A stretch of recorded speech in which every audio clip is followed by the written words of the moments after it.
Imagine you visit a doctor with a severe, life-threatening cough, but you also have a dangerously high fever. The doctor is trapped. The medicine needed to bring down your fever will actually make your cough much worse. This is exactly the nightmare scenario central banks face when an economy gets sick. Most of the time, a struggling economy just has a standard cold, called a recession. Economic growth slows down and, unfortunately, people lose their jobs. But because fewer people have paychecks to spend, demand drops and prices naturally come down. But there is a much worse illness, a double infection known as stagflation. This chart shows the difference between the two. On the left, a standard recession. Jobs go down and prices go down. On the right, stagflation. Jobs still go down, but instead of getting cheaper, prices actually shoot up. This puts the people in charge of our economy in a terrible bind. The normal medicine used to create jobs makes inflation worse. And the normal medicine used to lower prices destroys jobs. The two treatments contradict each other completely. For a normal family, this is punishing. Imagine your boss cuts your working hours in half. You are bringing home much less money. But when you drive to the grocery store or the gas station, the bills for your basic survival have doubled. It is an economic trap. It attacks you from both sides at the exact same time, destroying your ability to earn a living while melting away the purchasing power of whatever money you have left in your pocket. So how does an economy catch this double infection? It starts with a massive shock to our global supply chains. Think of it as a literal roadblock in how the world moves physical goods. Right now, regional conflicts are restricting passage through the Strait of Hormuz and the Red Sea. Millions of barrels of oil used to pass through these narrow waterways every single day. Today, because of the danger, shipping traffic in these areas is down by roughly 97%. The few ships that do brave these routes face extortion. To pass safely, they are forced to pay massive tolls, or they are told they can no longer pay with dollars and must use a different currency, like the Chinese yuan.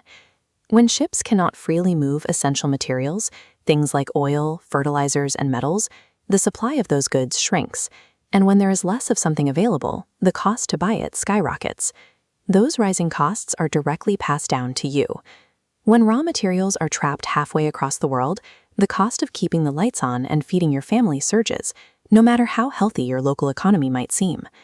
The second ingredient is a mistake made closer to home: poor monetary policy.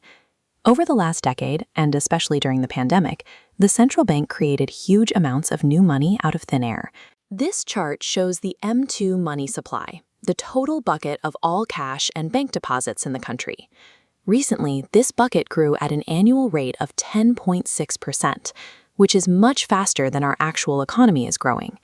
We have seen this exact combination of blocked shipping and printed money before. 50 years ago, the US was paralyzed by the same dual threat. Back in the 1970s, the initial supply shock was triggered by an oil embargo and the Iranian Revolution. Oil prices suddenly spiked, and the cost of everything else followed. To cure the sickness, the Federal Reserve had to use a drastic medicine. They raised interest rates, the baseline cost of borrowing money, to a towering 20%. Which brings us to a very obvious question. If pushing interest rates to 20% cured stagflation back in the 1980s, why don't we just use that exact same medicine today? We can't, because today the United States government has a severe pre-existing financial condition. We owe a staggering amount of money. This bar chart compares the size of our debt relative to our entire economy. Back in 1980, the total government debt was under $1 trillion. Today, that debt tops $39 trillion, which is more than our entire country produces in a year. Because long-term government bonds have become less popular, the government has to constantly borrow new money on a short-term basis just to pay off the interest on the old debt. This massive debt makes the 1980s cure impossible. If the Fed raised interest rates to 20% today, the government's interest bill alone would explode to roughly $5 trillion every single year. To put that in perspective, $5 trillion is the total amount of money the government collects in taxes every year. Every penny of tax revenue would go just toward paying interest, leaving nothing for roads, schools, or the military. The trap is fully set. Because we printed so much money and took on so much debt, our financial tools are now useless. The Fed cannot cut rates to help workers without causing prices to explode, and they cannot raise rates to fight inflation without bankrupting the government. With those options gone, the only remaining way to lower the cost of living is through de-escalation, stopping the conflicts so trade can flow freely. If this helped you understand the trap we're in, please hit the like button and subscribe. And let me know in the comments below which specific investment or company you want me to look into next so you can stay ahead of the game.